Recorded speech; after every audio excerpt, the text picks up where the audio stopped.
Last week, we looked at the worst case scenarios for the Chicago Bears in the 2024 NFL Draft. So on this mock draft Monday, I want to flip the script and look at the best case scenarios with great players falling to the Bears at number 9, the Bears potentially trading down from 9 and still landing the players they really wanted at 9, and some players we should hope fall to the Bears with their third round pick at number 75.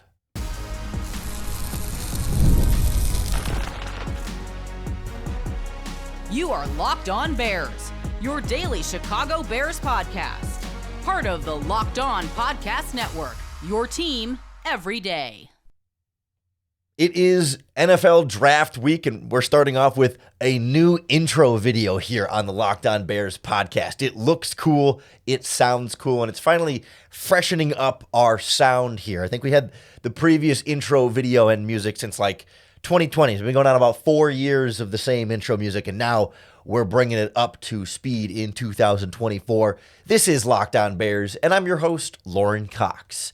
I'm here to bring you your daily, in-depth Chicago Bears news and analysis. You can follow me on X at CoxSports1, and you can follow the podcast at Locked On Bears on all of your favorite social media platforms, including the Locked On Bears YouTube channel, where you can keep up with all of our video podcasts as well. Thanks for making Locked On Bears your first listen today. We're part of the Locked On Podcast Network, your team every day. Today's episode is brought to you by FanDuel Sportsbook. Make every moment more. Right now, new customers get $150 in bonus bets guaranteed, win or lose. Visit FanDuel.com/LockedOn to get started. On the show today, best case scenarios for the Chicago Bears. We'll start with what's the best realistic way that the first 8 picks in the draft could go, so that the Bears have their best choice of top prospects at number 9, including maybe multiple of the top wide receivers in this draft. Then we'll look at the best case scenario for a potential trade down, where the Bears move down a handful of spots, pick up some extra draft picks, and the way the draft board falls, the Bears still have a great selection of players that at the trade down spot that they would have loved to get at number 9 anyway. Then I want to wrap up on, fingers crossed, who could fall to the Bears at 75 and be that best case scenario in the third round to still get maybe that edge rusher you love or that wide receiver you love just at 75 after being able to address something else in the first round. But I want to focus in on the 9th overall pick. And much like the worst case scenarios we did on last Monday's podcast, which you should go back and take a listen to if you have not yet up to this point, right? The idea here is that we're trying to be generally realistic here, but maybe unlikely, right? The idea of it's something that could happen, not a 0% chance of happening, but maybe a little bit less than likely, but be prepared for how things could really go great, right? It's one thing to be ready for the worst case scenario, but maybe you're going to be in a situation where you've got a wealth of decisions to make here and you really can't go wrong. It's just a matter of what you're most excited about and most comfortable with the 9th overall pick. So as we go through the top 8 picks in this draft, it's not as important to me that we nitpick exactly who goes where, but it's more about the players that come off the board and then the decision that's left for the Chicago Bears at 9 based on this best case scenario of the start of the draft. So for example, right, we're always starting Caleb Williams, number 1 overall pick, Jaden Daniels, or really one of the quarterbacks, number 2 overall pick. As we move through the best case scenario here, we want quarterbacks to come off the board before the Bears pick because the Bears are not going to take one after Caleb Williams. So we'll go Williams, Daniels, May, 1, 2, 3. We get to the Cardinals at 4, and it's really hard for me to envision any scenario where the Cardinals don't take a wide receiver or trade down. Those are the 2 options of what's going to happen with the 4th overall pick. Right? That's just where we're at this point in terms of any and all likelihood there. So I don't know that there's even a best case scenario where one of the wide receivers goes here. And maybe it's Malik Neighbors instead of Marvin Harrison Jr., but I'm putting Marvin Harrison Jr. here until further notice. But then, 5th overall pick, we've got to get a quarterback in here. So somebody trades up to 5 to get past the Giants at 6 to take J.J. McCarthy. I don't really care whether this is the Vikings or the Raiders or the Broncos or some other team trying to get in the top 5 to get that QB before the Giants could get. But the first 5 picks is 4 quarterbacks and Marvin Harrison Jr. That's really the best case, realistic scenario for the Bears. Number 6, we get a little bit frisky here, right? Brock Bowers, the tight end, to the New York Giants at 6. Unlikely. Don't think the Giants are more likely not going to take Brock Bowers, but the pathway to this happening is that if you're not paying attention to what's going on in New York this offseason, they have Darren Waller, who they traded for from the Raiders, but he has been contemplating retirement throughout this offseason. And up to this point, the Giants still aren't certain whether he's going to play for them this season. The Giants would also like to get a wide receiver, but if Darren Waller retires, Brock Bowers could be both a wide receiver and a tight end for them. And I could see a scenario where, sure, realistically, the Giants would more likely go wide receiver here, or maybe even an offensive tackle. But like, let's say the Giants really fall in love with Brock Bowers and want to make sure they get him and think, oh, we can get a wide receiver later on. And they go Bowers at 6. And if you're the Bears, all right, no problem. We didn't need to take Bowers at number 9 anyway. Then you get to the Titans at 7.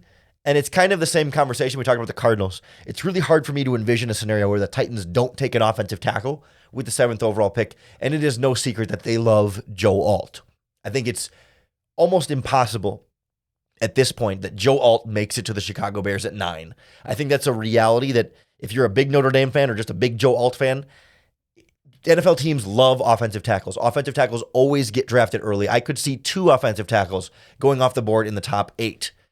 And I think it's almost impossible that Joe Alt makes it down to 9. It's certainly not going to get past the Tennessee Titans then with the 7th overall pick there. So yes, in an ideal best case scenario, you have Alt as one of your choices and maybe Brock Bowers as well.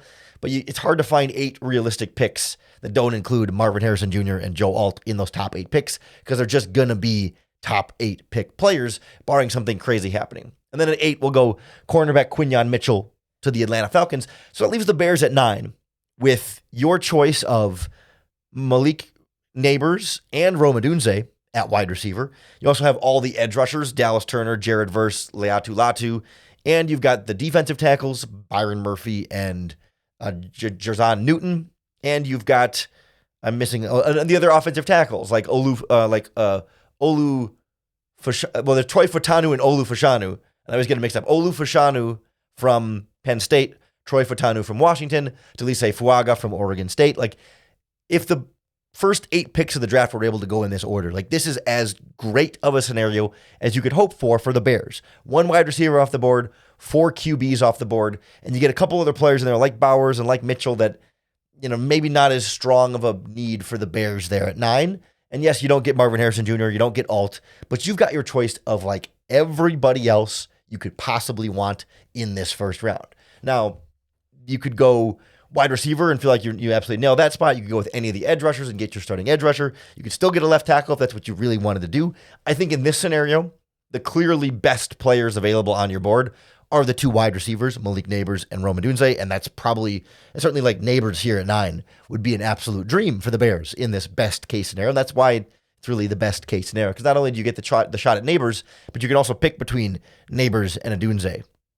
Certainly you could swap out Marvin Harrison Jr. Say the Cardinals really preferred Malik Neighbors for some reason, and maybe there's a scenario where my voice cracks and Marvin Harrison Jr. makes it to the 9th overall pick, or, you know, along with Rome Odunze. I mean, I guess the Cardinals could go Rome Odunze at 4 if they really like him for some reason, and then it's Harrison Jr. and Malik Neighbors. Like, they've got a lot of different ways this could go, but it's not out of the question that even 2 of the wide receivers could make it to 9.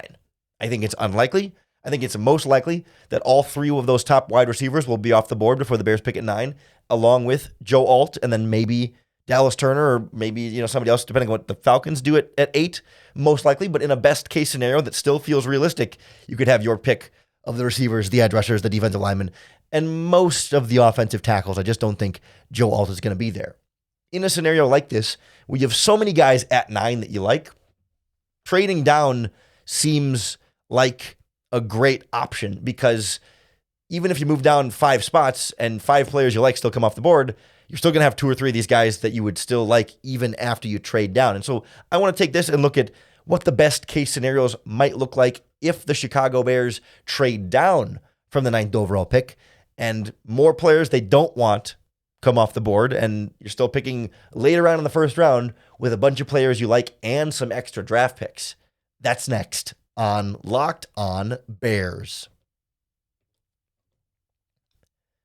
This episode of Locked On Bears is brought to you by our friends at FanDuel Sportsbook, America's #1 sportsbook. And FanDuel is the best place to bet the NFL draft and put your draft knowledge to the test. I was just looking through a bunch of the different odds on FanDuel to kind of get a sense of where prospects might go. You could bet on who's going to be taken with any of the top 9 picks in the draft. Right now, the betting favorite for the 9th overall pick is Rome Odunze from Washington for the Chicago Bears. Well, it's really for whoever picks with the 9th overall pick. But you can also bet on who the first offensive lineman to be drafted is, who the second wide receiver to be drafted is, and where a number of different players' draft position are going to be. Plus, they've got basketball and hockey playoffs and so much more, all on the FanDuel app that's safe, secure, and super easy to use. So right now, new customers get $150 in bonus bets guaranteed. That's $150 extra added into your account, win or lose at FanDuel. So what are you waiting for? Visit FanDuel.com/lockedon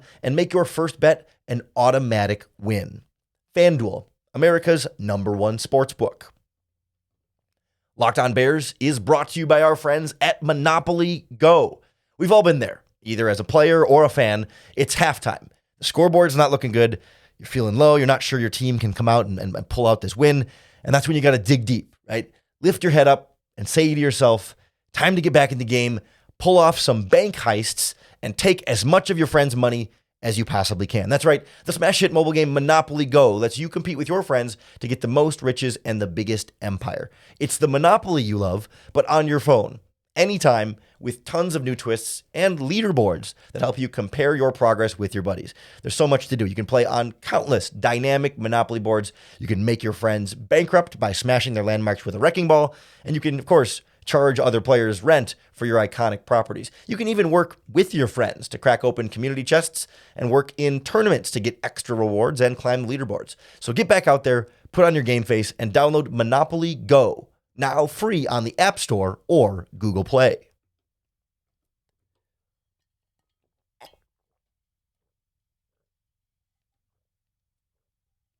In a best case scenario, top 8 picks, the Chicago Bears get to 9 in a great position to either take a player they absolutely love or trade down and probably still get the chance to take a player you absolutely love because there are so many good players available at 9. Many of those good players are going to be available at 12, at 14, at 16, depending on however far you want to move down from that spot. You might sacrifice the ability to get a handful of the guys you might like, but if you kind of have a bunch of these guys fairly evenly, trading down becomes a great option in a scenario like that where you have a lot that you can work with. So I want to go through like best case scenario here with a trade down. And again, is this likely? No. But are these all picks that you can realistically say, yeah, that team would take that player or could take that player? And the likelihood of all that happening is going to be low, but each individual pick is not out of the question or outrageous or impossible. And all of a sudden it adds up to a scenario where the Bears can move down 4, 5, 6, 7 slots and still have a shot at a player they absolutely love while also adding, a second or a third round pick and other draft picks in that potential move down. So again, much like the other scenario, like in this, it's not super specific to me, like how far you move down here. It's just, I just sort of picked a spot and assigned some players between there to say, okay, how could this go in the perfect way for the Bears while also still being, moderately realistic and not just completely a pipe dream entirely. So if you move down from like 9 to say 16, 7 slots down, again, you can kind of see a scenario where wide receivers continue to fall. And again, realistically, those 3 wide receivers are going to go top 9 and that they're not going to go out of fall. But we do know that historically, NFL teams love to take offensive tackles and offensive linemen early in the draft. They love the trenches early in the draft. And sometimes wide receivers fall a little bit. And you have that run on wide receivers more in the middle of the first round as opposed to the top of the first round. So like, let's say the Bears trade down to 16 and maybe the Jets at 10, they lost out on Brock Bowers or whatever, and they say, well, we really need an offensive tackle to help keep Aaron Rodgers from getting injured again. So let's get somebody like Talisé Fuaga from Oregon State to really bolster that offensive line for him. Like realistically, the Jets would probably take a wide receiver there. But you can make an argument for Fuaga here, and it's not totally out of the question. So like let's play with that here. The Vikings at 11. It's hard for me to get to a point here where if they're not taking a QB like JJ McCarthy or I guess, Michael Penix or Bo Nix here, like they're going to take an edge rusher. And I gave them Dallas Turner at this spot. They really need an edge rusher pretty desperately here. And it's a good range for the edge rushers in this draft class. So like you miss out on someone you would have liked to have the choice of picking in Dallas Turner at 11. But that's really like the only player you're going to miss out on here after this trade down, because like Denver at 12 could easily take a cornerback if they don't take a quarterback. I gave him Terrion Arnold here from Alabama, but like there's going to be a run on corners at some point in this draft, and there's a talented group here with a handful that are going to go in the first round. So the Broncos could certainly shore up their secondary at that point. I gave the Raiders Michael Penix then at QB to feel like you could put Bo Nix in here. Like I'm not married to it being Penix specifically, but I wanted to get that 5th first-round quarterback in there. I think it's likely that we're going to see 5 first-round QBs. Maybe not 5 QBs in the top 13 like we have here, but it's not out of the question. And that's where, again, it's not likely, but it's not impossible here. So we'll throw Michael Penix here at 13. The Saints at 14 desperately need an offensive tackle because Ryan Ramczyk is going to be out for a little while, and they're still trying to figure out how really that entire tackle situation is going to look there with Trevor Penning on one side. And so the Saints are widely expected to take an offensive tackle. So let's give them somebody like Troy Fautanu from Washington that a lot of Saints analysts and fans are mocking to them in drafts. I don't see him as a great fit for the Chicago Bears at left tackle per se. So it's easy to kind of let him go to the Saints here and keep this as a best case scenario. Like, sure, you'd like to have him as one of your choices, but he's not really one of my top choices.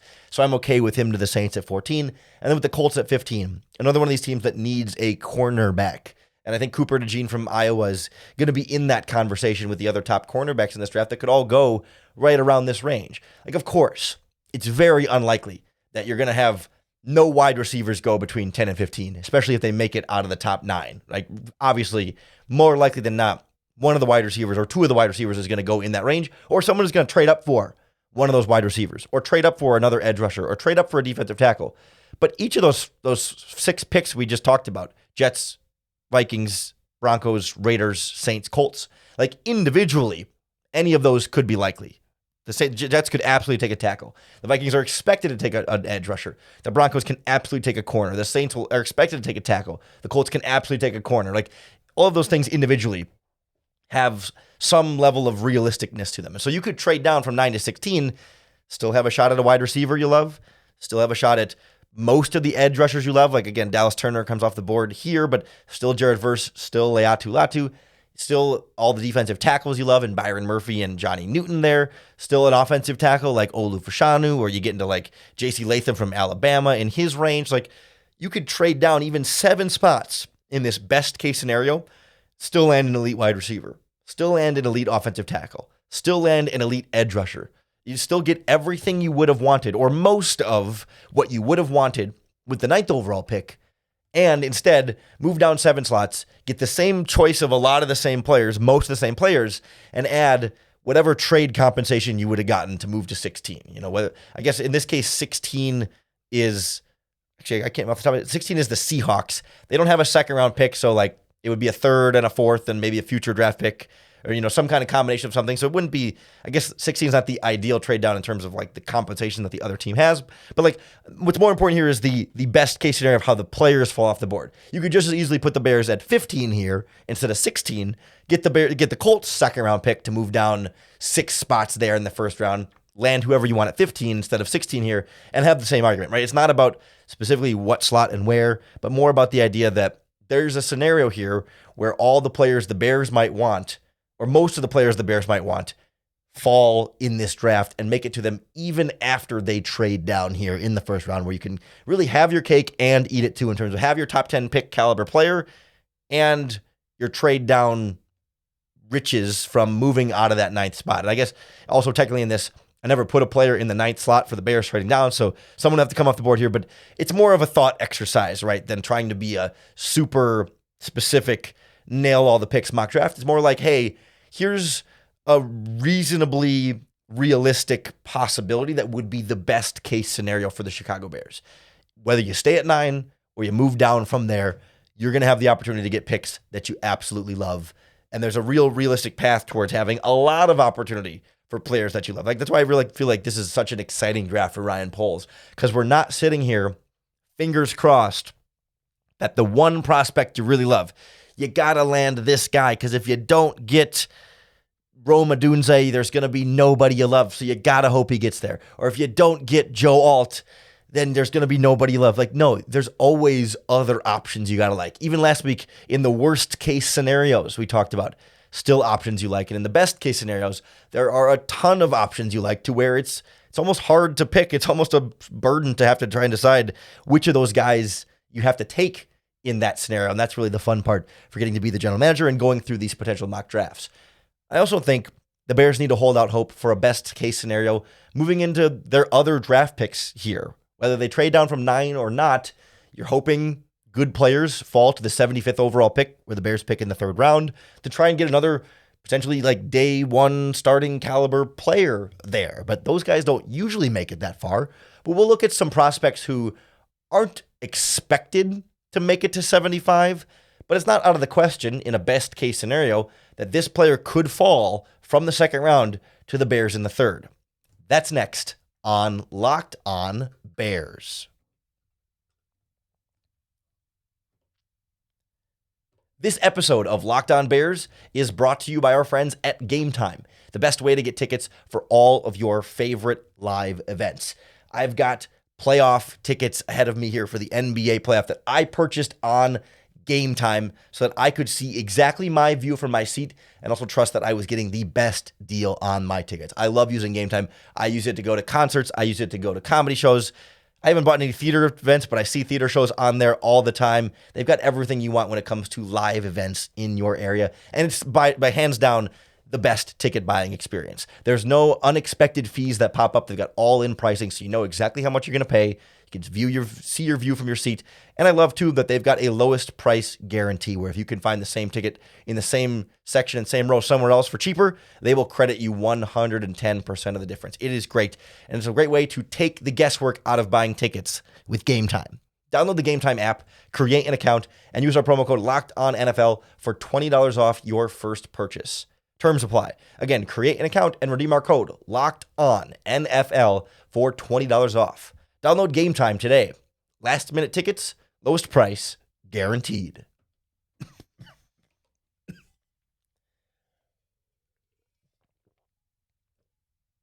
We spent a lot of time this draft season focusing on the 9th overall pick for good reason. And we'll occasionally dabble and have occasionally dabbled in the 3rd and 4th round picks. But I want to take a minute to make sure we look at potential best case scenarios for that 3rd round pick, which is, as we sit today, the next pick after number 9, 75th overall. They're in the 3rd round. Perhaps the Bears trade down from 9 and acquire another pick between 9 and 75, but until that happens, we won't be able to, break it down. And certainly we will if, after day 1, the Bears had extra picks, we'll preview day 2 and be ready to go for the draft. But I want to look at some prospects that, like, best case scenario, it's not out of the question that they could fall to the 75th overall pick. This is all going to be guys that are more or less projected to be drafted before the Bears pick at 75. Some of them higher than others, but most of these guys, you're not counting on it happening. But maybe out of the 10 or so players I want to talk about here quick, maybe one of the 10 could fall. Is that a realistic enough odds, a 10% chance that one of these guys makes it down to 75? I don't think that's out of the question. We're not talking about 1st round picks here. We're talking about firmly 2nd round or later guys here. I don't know that any of these guys are even, rumored to sneak into the 1st round at all. I mean, maybe one of them, but I don't think that's likely to happen at this point. So for me, let's talk about a couple wide receivers that best case scenario, could fall to 75 for some reason. And maybe it's not a best case scenario if there's a good reason they fall to 75, but as it stands right now, guys you would love to still be there for some reason, like Jalen Polk from Washington, probably a firm 2nd round pick, the number 2 receiver behind Rome Odunze in Washington. Obviously, that helped him have less attention from coverage, and he was able to have easier matchups as far as cornerbacks across from him goes. But he's absolutely another go up and get it downfield receiver, someone who wins contested catches really well and just makes big plays. Maybe not a robust route tree per se, and not a separation guy in terms of route running being elite there, but a guy who's really, really good and good enough to be a 2nd round pick. Probably not going to be at 75, but if he was, you'd be thrilled to get that caliber of wide receiver with your 3rd round pick, presumably after not taking a wide receiver in the 1st round, right? Let's say you go edge rusher or defensive line or, offensive tackle, and you want to get your wide receiver at 75, you'd hope in a best case scenario that someone like Jalen Polk might make it there.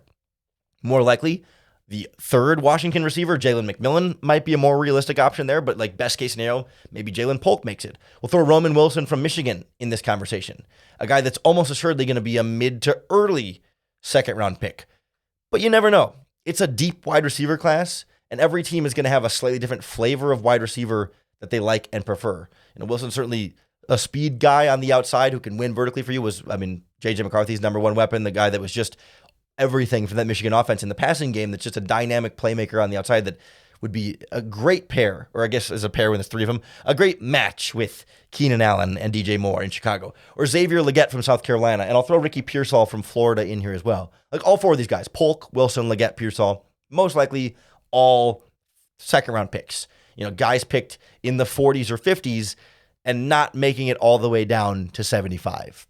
But how many wide receivers are going to go in the second round? There's a lot of second round wide receivers in this draft class, and only so many wide receivers are actually going to get taken in the second round of this draft class. Like you've got Troy Flanken from Oregon, Ladd McConkey from Georgia, Keon Coleman from Florida State. I think those guys are all going to be closer to first round than second round, but they're a little bit before this. Then Roman Wilson, Ricky Pearsall, Jalen Polk, Xavier Legette. That's 7 wide receivers. We could throw Malachi Corley from Western Kentucky and Xavier Worthy from Texas, although I think Worthy might sneak in the first round. But those are 9 wide receivers. Are we going to see 9 wide receivers go in the second round of this draft? Probably not. One of those guys might go in the first round, so then, okay, that's 8. But one of those guys has got to make it to the third round. Will they make it all the way to 75? That's where it gets tricky. But one of these wide receivers has to fall. It's a deep wide receiver class, and a lot of teams are going to want wide receiver, but a lot of teams are going to want other players too. And they'll say, we can keep waiting on a wide receiver. And if everybody keeps waiting or enough teams keep waiting, one of those guys might make it to the Bears at 75. As far as defensive linemen go, say you get your wide receiver at number 9. It's Malik Neighbors. It's Rome Odunze. Congratulations. Boom, what a dream. Absolutely. But you still really want to address the defensive line. A couple of guys that you hope make it to 75, but as it looks at the draft class right now, the way, consensus big boards and mock draft simulators and the data that comes from all that stands out. It doesn't seem like the draft is going to line up super well with defensive linemen making it to 75. Again, similar kind of thing where a lot of them are projected to go in the second round and not make it all the way down to 75. But a few names I wanted to throw out there as possibilities. But a couple edge rushers, Marshawn Nealand from Western Michigan and Braylon Trice from Washington.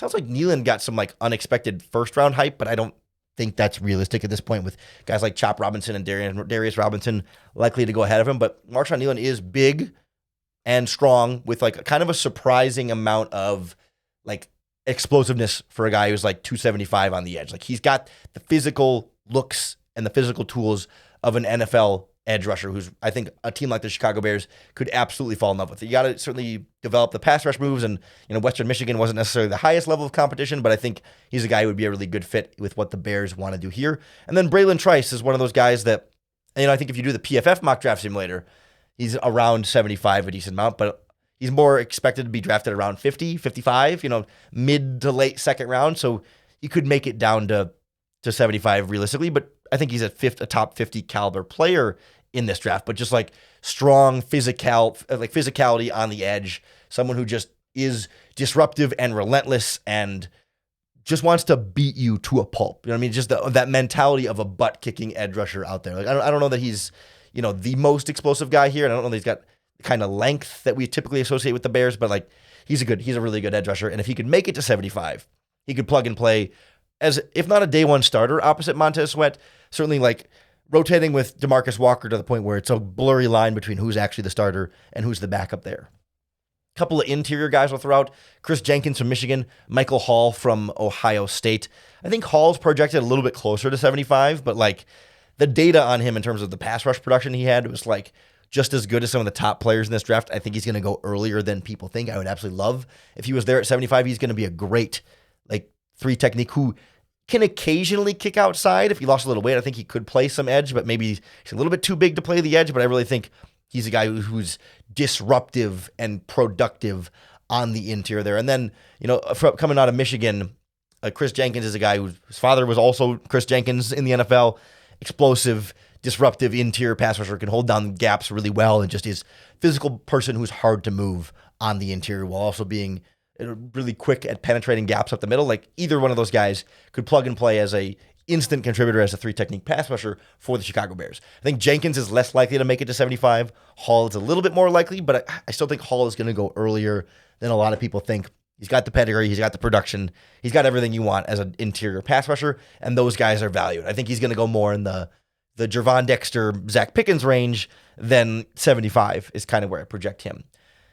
Real quick, I'll mention one offensive lineman that I hope this isn't like a hot take, but Zach Frazier from West Virginia, the center, at one point he was getting first-round hype, but the reason I include him in this as a best-case scenario to fall to 75 is because he's dealing with an injury. I believe it's a neck injury, if I'm not mistaken. Like, he has not been able to really... Oh, no, it's a fractured fibula. Excuse me. I should make sure I'm accurate about that. It's a leg injury that happened, like, late. It wasn't in his bowl game or, like, late, so he wasn't able to do anything at the combine, wasn't really able to do much of, pre-draft process as far as the physical stuff goes. But last game of the season, misses, leaves the game and hasn't really been able to do much since. And that's the kind of situation where teams just don't trust the medicals or don't have the data they want on him or whatever. I don't think he's going to fall all the way to 75. But as like Graham Barton has become the new top center in this draft and Jackson Powers Johnson maybe could fall into the second round as people are talking about it now, like, could Frazier then fall as a result? Like, our team's going to really go in on this center class, or could he fall and potentially make it to 75? Probably not. But we could at least, because of the injury, that's where I feel a little bit comfortable saying, well, maybe. You never know. Players fall for injury all the time. 75 feels like too far of a fall for him, but could he fall to 65 and you trade up for him? That's where there's also a scenario here where you move up from the third round, where you're not moving like all the way up, but you move up a few spots in the third round to get a guy, any of these guys that we talked about, who might be in free fall. I'd love to know if there's any of these, second round type players that you'd love to see fall to the Bears at 75. We haven't talked about that enough on the podcast in this pre-draft process. So let us know in the comments here in the Locked On Bears YouTube channel, or you can tweet us at Locked On Bears or post in the Locked On Bears Facebook group. However you do it, make sure you hit that subscribe button on YouTube or wherever you listen to podcasts. That's going to be the best way to keep up with all of our daily, in-depth Chicago Bears news and analysis. Thanks for making Locked On Bears your first listen today. We're part of the Locked On Podcast Network, your team every day. We're going to be here for you every day through the draft and into the draft weekend. If you're looking for a second listen, real quick, our full Locked On Podcast Network NFL mock draft is available on the Locked On NFL YouTube channel. Picks 1 through 32. All of our Locked On Podcast Network hosts, including myself, making our picks for our teams. Go check that out if you haven't already. And then come on back for Locked On Bears tomorrow and every day this week for another opportunity to bear down.